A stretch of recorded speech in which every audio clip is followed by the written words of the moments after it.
Bismillahirrahmanirrahim. Assalamualaikum warahmatullahi wabarakatuh. Salam sejahtera untuk kita semua. Salam Om Swastiastu, Namo Buddhaya, salam kebajikan. Yang saya hormati Bapak dosen Pak Eli Pardiyasa SEY MSI, selaku dosen mengaku mata kuliah Manajemen Keuangan Syariah. Boleh izin memperkenalkan diri, saya Jawa Sofa Audina dengan NIM 55542200062, Prodi Ekonomi Syariah, Fakultas Ekonomi dan Bisnis, Universitas Sultan Ageng Tirtayasa. Pada kesempatan kali ini saya akan menyampaikan tugas yaitu review jurnal dengan judul analisis kelayakan pembiayaan pada bank syariah.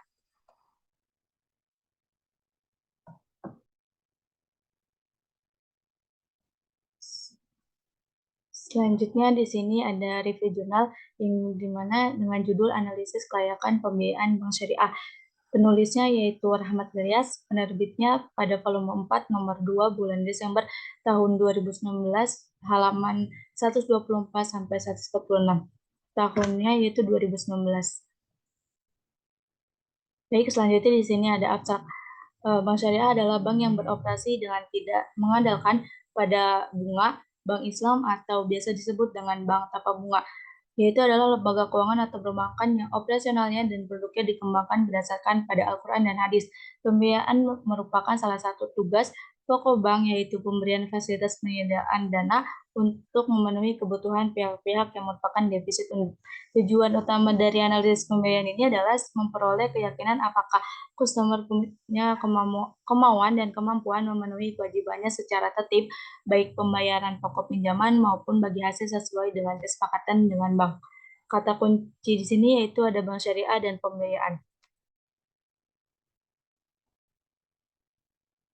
Selanjutnya ada pembahasan materi, yaitu yang pertama ada pendahuluan, yang kedua ada pengertian pembiayaan, yang ketiga ada jenis-jenis pembiayaan, yang keempat ada tujuan dan prinsip analisis pembiayaan, yang kelima ada prosedur pembiayaan bank syariah, yang terakhir ada analisis kelayakan pembiayaan serta kesimpulan. Materi pertama yaitu pendahuluan. Perbankan Islam sekarang ini telah dikenal secara luas di belahan dunia Muslim dan Barat. Perbankan Islam merupakan bentuk perbankan dan pembiayaan yang berusaha memberi pelayanan kepada nasabah dengan bebas bunga atau interest. Bank syariah ini adalah bank yang beroperasi dengan tidak mengandalkan pada bunga. Bank Islam atau biasa disebut dengan bank tanpa bunga adalah lembaga keuangan atau perbankan yang operasional dan produknya dikembangkan berdasarkan pada Al-Quran dan Hadis. Dengan kata lain, Bank Islam adalah lembaga keuangan yang usaha pokoknya memberikan pembiayaan dan jasa-jasa lainnya dalam lalu lintas pembayaran serta peredaran uang yang pengoperasiannya disesuaikan dengan prinsip-prinsip syariah Islam. Dalam kegiatan penyerahan dana bank syariah ini melakukan investasi dan pembiayaan disebut investasi karena prinsip yang digunakan adalah prinsip penanaman dana atau penyertaan, dan keuntungan akan diperoleh bergantung pada kinerja usaha yang menjadi objek penyertaan tersebut sesuai dengan nisbah bagi hasil yang diperjanjikan sebelumnya. Disebut pembiayaan karena bank syariah itu menyediakan dana guna membiayai kebutuhan nasabah yang membutuhkan dan layak memperolehnya.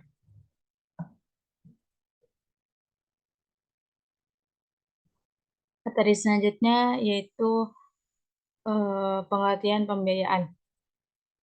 Para teoretikus perbankan Islam menebakkan aktivitas investasi dalam bank Islam yang didasarkan pada dua konsep yang legal, yaitu mudharabah dan musyarakah, sebagai alternatif dalam menerapkan sistem bagi hasil, profit atau and loss sharing.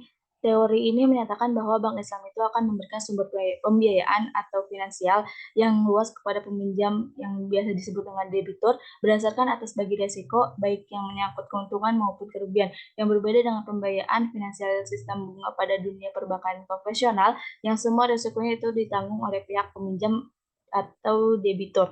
Pembiayaan atau financing yaitu pendanaan yang diberikan oleh suatu pihak kepada pihak lain untuk mendukung investasi yang telah direncanakan, baik dilakukan sendiri maupun lembaga. Dengan kata lain, pembiayaan itu adalah pendanaan yang dikeluarkan untuk mendukung investasi yang telah direncanakan. Selanjutnya,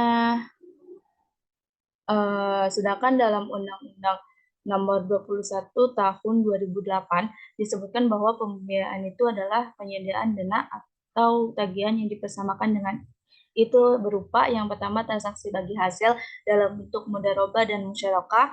Yang kedua ada transaksi sewa menyewa dalam bentuk ijaro atau sewa beli dalam bentuk ijaro muntayya bitamlik.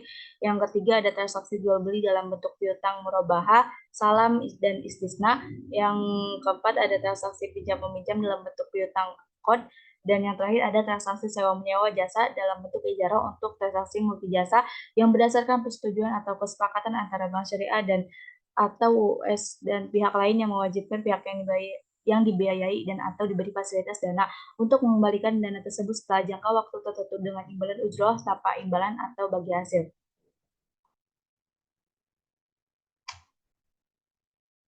Pengertian selanjutnya ada jenis-jenis pembiayaan, yang dimana pembiayaan itu merupakan salah satu tugas pokok bank, yaitu pemberian fasilitas penyediaan dana untuk memenuhi kebutuhan pihak-pihak yang merupakan defisit unit. Menurut sifat penggunaannya, pembiayaan itu dapat dibagi menjadi dua hal sebagai berikut.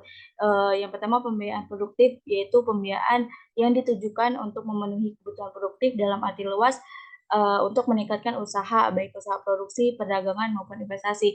Yang kedua ada pembiayaan konsumtif, yang dimana pembiayaan ini digunakan untuk memenuhi kebutuhan konsumsi yang akan habis digunakan untuk memenuhi kebutuhan. Sedangkan menurut keperluannya, pembiayaan produktif ini dapat dibagi menjadi dua hal sebagai berikut, antara lain yang pertama pembiayaan modal kerja, yaitu pembiayaan untuk memenuhi kebutuhan peningkatan produksi baik secara kuantitatif, yaitu jumlah hasil produksi, maupun secara kualitatif, yaitu peningkatan kualitas mutu hasil produksi. Yang kedua ada untuk keperluan perdagangan atau peningkatan utility of price dari suatu barang. Pembiayaan investasi yaitu untuk memenuhi kebutuhan barang-barang, modal, capital goods, serta fasilitas-fasilitas yang erat kaitannya dengan itu.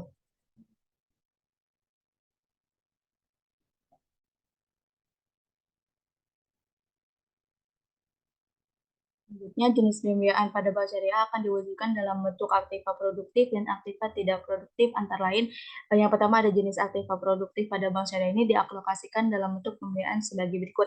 Ada pembiayaan dengan prinsip bagi hasil yang meliputi pembiayaan mudharabah. Pembiayaan mudharabah ini adalah suatu kontrak kemitraan partnership yang berdasarkan pada jenis pembagian hasil dengan cara seorang memberikan modalnya kepada yang lain untuk melakukan bisnis, dan kedua belah pihak itu membagi keuntungan atau memikul beban kerugian itu berdasarkan isi perjanjian bersama. Pihak pertama ini supplier atau pemilik modal disebut dengan mudharib, dan pihak kedua ini pemakai atau pengelola atau biasa disebut dengan penguasa disebut dengan dorib. Dengan demikian, mudharabah itu merupakan kemitraan antara penyumbang modal pada satu pihak dan pemakai modal di pihak lain. Seseorang menyumbangkan modalnya dan yang lain itu sebagai pekerjaannya yang berkemampuan, kemampuan usaha, serta kemampuan mengelola, dan menurut isi kontrak mutu wal yang telah disepakati pembagian keuntungan bagi keduanya, yaitu mudharib menerima 60% dan dorib itu menerima 40% atau dengan persentase lain yang mereka sepakati. Yang kedua ada pembiayaan musyarakah, yang dimana pembiayaan masyarakat ini atau syirkah yaitu suatu perjanjian usaha antara dua atau beberapa pemilik modal untuk menyertakan modalnya pada suatu proyek, di mana masing-masing pihak ini mempunyai hak untuk ikut serta, mewakilkan, atau menggugurkan haknya dalam manajemen proyek. Keuntungan dari hasil usaha bersama ini dapat dibagikan bagi menurut proporsi penyertaan modal masing-masing maupun sesuai dengan kesepakatan bersama atau proporsional, manakala merugi kewajiban hanya terbatas sampai batas modal masing-masing. Selanjutnya ada pembiayaan dengan prinsip jual beli, antara lain yang meliputi ada pembiayaan murabahah. Pembiayaan murabahah ini adalah akad jual beli barang dengan menyatakan harga pokok perorangan dan keuntungan atau margin yang disepakati oleh penjual dan pembeli. Akad ini merupakan salah satu bentuk natural contractually contracts, karena dalam murabahah ditentukan berapa record of profit-nya, yaitu keuntungan yang ingin diperolehnya, karena dalam definisinya disebut adanya keuntungan yang disepakati. Karakteristik merubah adalah si penjual harus memberitahu pembeli tentang harga pembelian barang dan menyatakan jumlah keuntungan yang ditambahkan pada biaya tersebut. Selanjutnya ada pembiayaan salam, yang dimana salam ini merupakan bentuk jual beli dengan pembayaran di muka dan penyerahan barang di kemudian hari, atau advance payment atau forward buying, atau bisa disebut dengan photo sale. dengan harga, spesifikasi, jumlah, kualitas, tanggal, dan tempat penyerahan yang jelas, serta disepakati sebelumnya dalam perjanjian.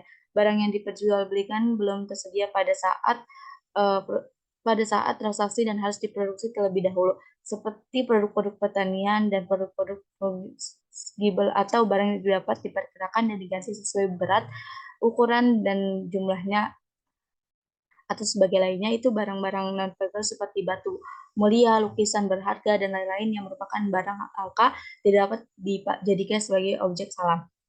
Selanjutnya ada pembiayaan istisna, yang dimana istisna ini adalah jual beli dalam bentuk pembuatan barang tertentu dengan kriteria dan persyaratan tertentu yang disepakati antara antara pembeli dan penjual. Yang si pembuatnya ini, pembeli dalam akad istisna tidak mewajibkan bank untuk membuat sendiri barang pesanan, maka untuk memenuhi kewajiban pada akad pertama, bank dapat mengadakan akad istisna yang kedua dengan pihak ketiga sebagai kontraktor. Akad istisna kedua ini disebut dengan istisna paralel. Menurut jumhur ulama, istisna ini sama dengan salam, yaitu dari segi objek pesanannya, yaitu harus dibuat atau dipesan terlebih dahulu dengan ciri-ciri khusus. Perbedaannya hanya pada sistem pembayaran. Sistem pembayaran dilakukan sebelum barang diterima, dan istisna itu bisa di awal, di tengah, atau di akhir pemesanan. Selanjutnya ada pembiayaan dengan prinsip sewa, yang meliputi pembiayaan ijaroh, pembiayaan ijaroh muntahiyah bitamlik, surat berharga syariah, penempatan, penyertaan modal, penyertaan modal sementara, sertifikat wadiah bank. Selanjutnya, di sini ada jenis aktiva yang tidak produktif yang berkaitan dengan pembiayaan adalah berbentuk pinjaman yang disebut dengan pinjaman kod. Kod ini bukan transaksi komersial, maka dana yang digunakan untuk menyalurkan dana ini harus berasal dari dana sosial, juga seperti zakat, infak, sodako yang biasa disingkat dengan JIS. Jadi pembiayaan kod ini adalah semata-mata produk bank yang dalam fungsinya untuk menjalankan kegiatan sosial. Materi selanjutnya ada tujuan dan prinsip analisis pembiayaan. Di dalam perbankan ini sebagai lembaga yang melaksanakan 3 fungsi utama, yakni menerima simpanan uang, meminjamkan uang, dan memberikan layanan jasa perbankan. Di dalam sejarah perekonomian kaum muslimin, fungsi-fungsi bank ini telah dikenal sejak zaman Rasulullah SAW. Fungsi-fungsi tersebut adalah menerima titipan harta, meminjamkan uang untuk keperluan konsumsi dan keperluan bisnis, serta melakukan pengiriman uang. Tujuan utama dari pendirian Bank Islam ini adalah untuk menyebarkan kesejahteraan ekonomi dengan menerapkan kerangka Islam dalam sektor bisnis. Beberapa tujuan utama Bank Islam yaitu antara lain, yang pertama ada menunjang pelaksanaan pembangunan nasional dalam rangka meningkatkan keadilan, kebersamaan, dan pemerataan kesejahteraan rakyat. Yang kedua ada menawarkan jasa keuangan. Pada Bank Islam memegang teguh peraturan dan prinsip syariah Islam untuk transaksi keuangan, yang dimana riba dan gurur ini semuanya merupakan hal yang dilarang dalam Islam. Kepercayaannya ditujukan pada pembiayaan yang berdasarkan pembagian risiko dan berfokus pada aktivitas yang dihalalkan. Fokusnya adalah menawarkan transaksi perbankan berdasarkan prinsip syariah dan menghindari transaksi perbankan yang berbasis bunga. Yang ketiga ada menstabilkan nilai uang. Di dalam Islam juga uang dianggap sebagai alat tukar dan bukan sebagai alat komoditi atau barang yang bisa dijual, yang dimana barang terdapat harga untuk setiap penggunaannya. Oleh karena itu, sistem bebas riba mengarah pada kestabilan nilai uang dan memudahkan pertukaran menjadi unit account yang dapat diandalkan. Yang keempat ada pengembangan ekonomi. Bank Islam turut serta memacu pertumbuhan ekonomi melalui produk-produknya seperti musyarakah, mudharabah, dan lain sebagainya. Yang dimana produk tersebut memiliki perbedaan dengan produk konvensional, yaitu pembagian keuntungan maupun pembagian risiko antar bank, depositor, dan pengusaha. Hal ini dibuktikan dengan penanaman investasi bank ke dalam perusahaan milik pengusaha, sehingga jika bisnis berhasil, maka perkembangan ekonomi niscaya juga akan maju. Yang kelima ada alokasi sumber daya secara optimal, yang dimana Bank Islam mengoptimasi alokasi dari sumber daya yang langka melalui investasi dari sumber daya keuangan menjadi proyek-proyek yang dianggap bisa memberikan profit yang tinggi, yang dibolehkan secara agama dan menguntungkan secara ekonomi. Yang terakhir ada keseimbangan distribusi terhadap sumber daya.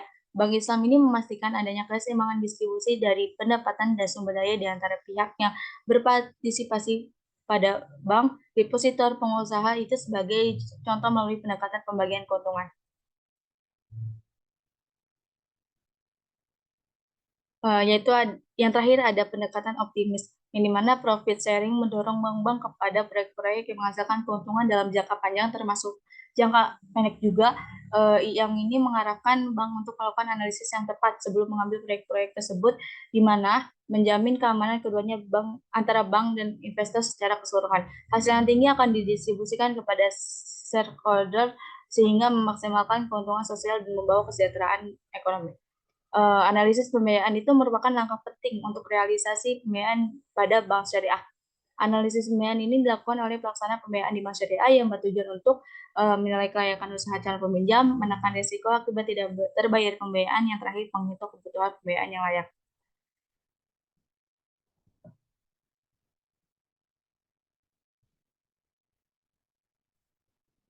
Selanjutnya, selain itu dalam pemberian pembiayaan kepada seorang customer agar dapat dipertimbangkan terlebih dahulu harus terpenuhi adanya eh, persyaratan yang dikenal dengan prinsip 6C, yaitu karakter, capital capacity, collateral, condition of economy, dan constraint. Yang dimana karakter ini adalah keadaan watak atau sifat dari customer, baik dalam kehidupan pribadi maupun dalam lingkungan usaha. Kegunaan dari penilaian ini terhadap karakter ini adalah untuk mengetahui sejauh mana iktikat atau kemauan customer untuk memenuhi kewajibannya sesuai dengan perjanjian yang telah ditetapkan. Yang kedua ada kapital. Kapital ini jumlah dana atau modal sendiri yang dimiliki oleh calon mudharib. Makin besar modal sendiri dalam perusahaan tertentu, semakin tinggi kesungguhan calon mudharib itu menjalankan usahanya, dan bank akan merasa lebih yakin memberikan pembiayaan. Yang ketiga ada capacity, yang dimana capacity ini adalah suatu kemampuan yang dimiliki calon mudharib dalam menjalankan usahanya guna memperoleh laba yang diharapkan. Kegunaan dari penilaian ini adalah untuk mengukur atau mengetahui sejauh mana calon mudharib ini mampu mengembalikan atau melunasi utang-utangnya secara tepat waktu dari hasil usaha yang diperolehnya.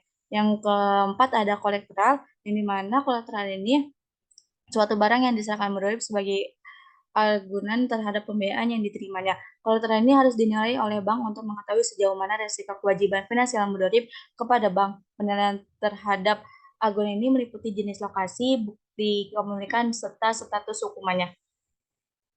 Selanjutnya, conditional of economy, yang dimana situasi dan kondisi politik, sosial, ekonomi, dan budaya yang mengaruhi adanya keadaan perekonomian yang mungkin pada suatu saat mengaruhi kelancaran perusahaan calon mudharib.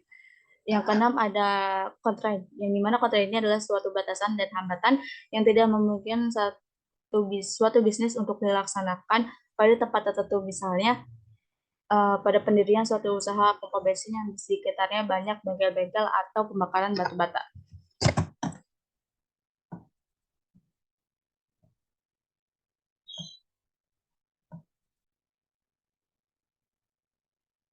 Materi selanjutnya yaitu prosedur pembiayaan bank syariah. Salah satu aspek penting dalam perbankan syariah adalah proses pembiayaan yang sehat, yang dimana yang dimaksud dengan proses pembiayaan yang sehat ini adalah suatu proses pembiayaan yang berimplikasi kepada investasi halal dan baik serta menghasilkan return sebagaimana yang diharapkan atau bahkan lebih. Pada perbankan syariah, proses pembiayaan yang sehat ini tidak hanya berimplikasi kondisi bank yang sehat, tetapi juga berimplikasi pada peningkatan kinerja sektor real yang lebih. Prosedur pembiayaan ini adalah suatu gambaran sifat atau metode untuk melaksanakan kegiatan pembiayaan. Setiap pejabat bank yang berhubungan dengan pembiayaan harus menempuh prosedur pembiayaan yang sehat, yang meliputi prosedur persetujuan pembiayaan, prosedur administrasi, serta prosedur pengawasan pembiayaan. Persetujuan pembiayaan kepada setiap nasabah ini harus dilakukan melalui proses penilaian yang objektif terhadap berbagai aspek yang berhubungan dengan objek pembiayaan, sehingga memberikan keyakinan kepada semua pihak yang terkait bahwa nasabah dapat memenuhi segala kewajibannya sesuai dengan persyaratan dan jangka waktu yang disepakati.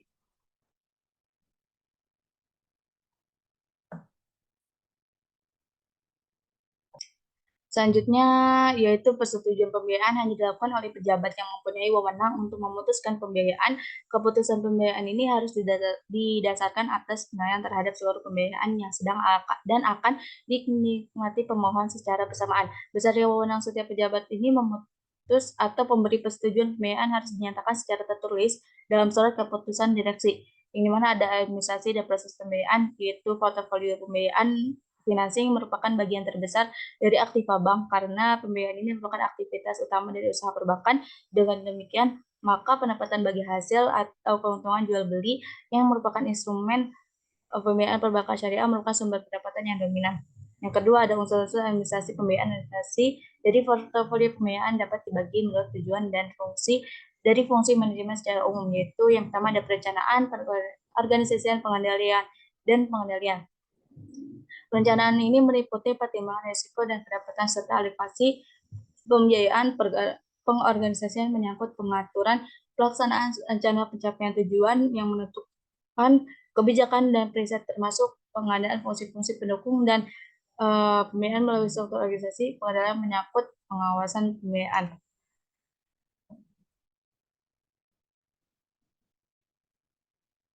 Materi selanjutnya yaitu analisis kelayakan pembiayaan, yang dimana dalam kegiatan penyerahan dana Bank Syariah ini melakukan investasi dan pembiayaan yang disebut investasi karena prinsip yang digunakan adalah prinsip penanaman dana atau penyertaan, dan keuntungan yang akan diperoleh bergantung pada kinerja usaha yang menjadi objek penyertaan tersebut sesuai dengan nisbah bagi hasil yang telah diperjanjikan sebelumnya. Disebut pembiayaan karena Bank Syariah ini menyediakan dana guna membiayai kebutuhan nasabah yang memerlukannya dan layak memperolehnya. Dalam penyaluran pembiayaan kepada calon nasabah, terdapat aspek-aspek yang perlu diperhatikan untuk memutuskan calon nasabah memiliki tingkat kelayakan pembiayaan atau tidak. Aspek-aspek tersebut meliputi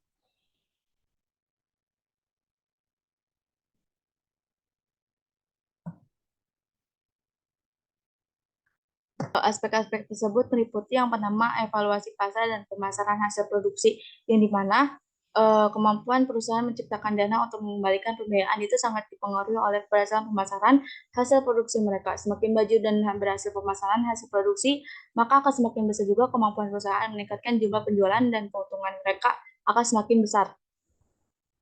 Seorang analisis harus melihat aspek internal serta eksternalnya. Yang di internal ini strategi pemasaran bagaimana perusahaan dari segi marketing dan mix ada 4P antara lain produk, pledge, dan promotion. Produk ini bagaimana produk yang dihasilkan perusahaan, pledge itu strategi distribusi produknya, price bagaimana strategi harga penjualan produk, yang terakhir ada promotion bagaimana strategi mempromosikan produk tersebut. Bagian eksternal yaitu yang pertama ada perkembangan kehidupan ekonomi umum, yang kedua ada perkembangan keadaan politik negara, yang ketiga ada perkembangan suasana persaingan pasar, yang terakhir ada peraturan dan keputusan pemerintah. Yang kedua ada evaluasi manajemen perusahaan debitor, yang dimana manajemen ini merupakan faktor produksi yang paling menentukan dalam memelihara kelangsungan dan perkembangan hidup perusahaan. Beberapa macam kriteria pokok yang dapat digunakan oleh bank itu maupun para analisis pembiayaan untuk menilai kemampuan calon debitur dalam mengelola perusahaan antara lain ada usia perusahaan, kualifikasi dan kelompokan kerja pimpinan teras, kedudukan perusahaan di pasar, kemampuan pengelola harta perusahaan, kemampuan pengelola sumber daya manusia, serta kemampuan proyek keuangan. Yang ketiga ada analisis kondisi keuangan, yang dimana seorang analisis pembiayaan itu harus mengevaluasi kondisi keuangan calon debitur dengan tujuan yang pertama ada kemampuan perusahaan menghasilkan keuntungan, yang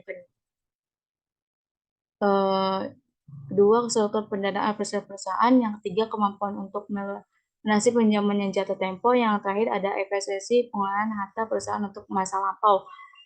Selain itu juga terdapat aspek lain dalam analisis kelayakan pembiayaan, antara lain ada aspek yuridis, yang dimana aspek yuridis ini diberikan beberapa batasan untuk memudahkan pelaksanaan analisis, yaitu penelitian yang meliputi legalitas pendirian perusahaan, badan usaha, legalitas pengajuan permohonan pembiayaan, dan legalitas barang-barang jaminan. Selanjutnya ada aspek pemasaran, yang dimana dalam penelitian aspek pemasaran hal yang perlu diketahui adalah adanya kemampuan perusahaan memasarkan barang produksi atau jasa hasil usahanya baik yang sekarang maupun yang akan direncanakan atau di masa depan. Selanjutnya ada aspek manajemen dan organisasi, yang dimana setiap unit usaha memerlukan pimpinan atau manajer yang bertugas mengelola usaha. Persyaratan yang diperlukan bagi seorang manajer itu berbeda-beda, kendati pun pada dasarnya sama, yaitu memiliki pengetahuan dan pengalaman yang memadai. Namun pengetahuan dapat diperoleh dari pendidikan formal maupun non formal, sedangkan pengalaman itu dapat diperoleh dari praktik. Kombinasi yang baik antara pengetahuan dan keterampilan tersebut menjadikan kompetensi yang memadai. Selanjutnya ada aspek teknis.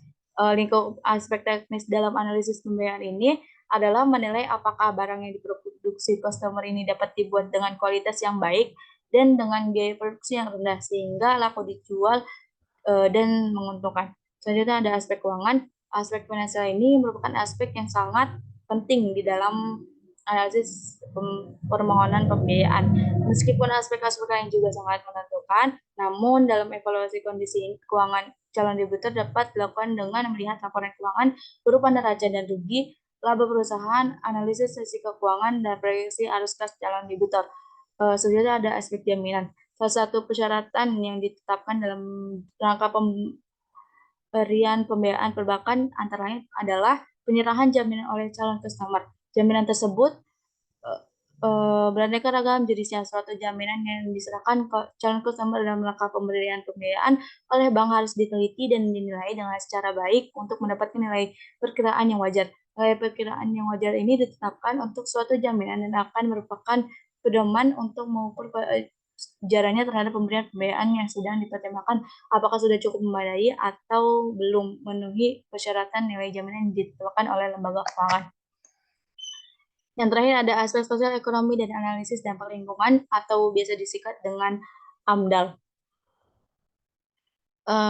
Perlu ditinjau dalam aspek ini adalah pengaruh perusahaan terhadap sosial ekonomi masyarakat setempat pada khususnya di Indonesia pada umumnya. Adapun hal yang perlu diperhatikan dalam aspek ini antara lain yang pertama kemungkinan penyerapan tenaga kerja, yang kedua apakah proyek tersebut dapat menumbuhkan kehidupan ekonomi masyarakat setempat atau malah sebaliknya atau malah mematikan sektor-sektor usaha masyarakat setempat yang sudah ada saat ini. Yang ketiga ada apakah proyek tersebut tidak bertentangan dengan adat istiadat dan agama masyarakat setempat. Yang terakhir khusus mengenai analisis dampak lingkungan itu harus diperhatikan peraturan dan ketentuan pemerintah yang berlaku apakah telah mempunyai izin AMDAL dari instansi yang berwenang.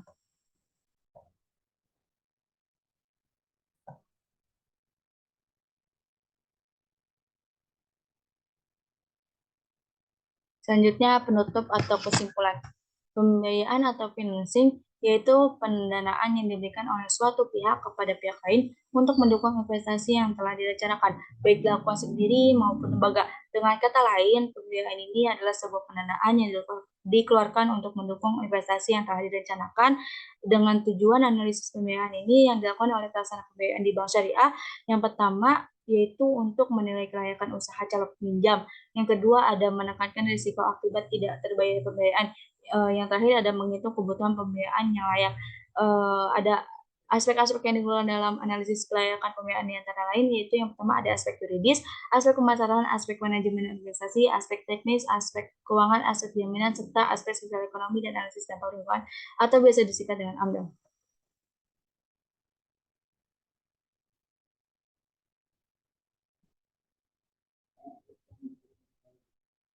Baik, eh, baik sekian terima kasih. Itulah materi yang bisa saya sampaikan pada review jurnal hari ini. Apabila ada kata-kata yang salah, mohon dimaafkan. Wabillahi taufiq wal hidayah. Wassalamualaikum warahmatullahi wabarakatuh.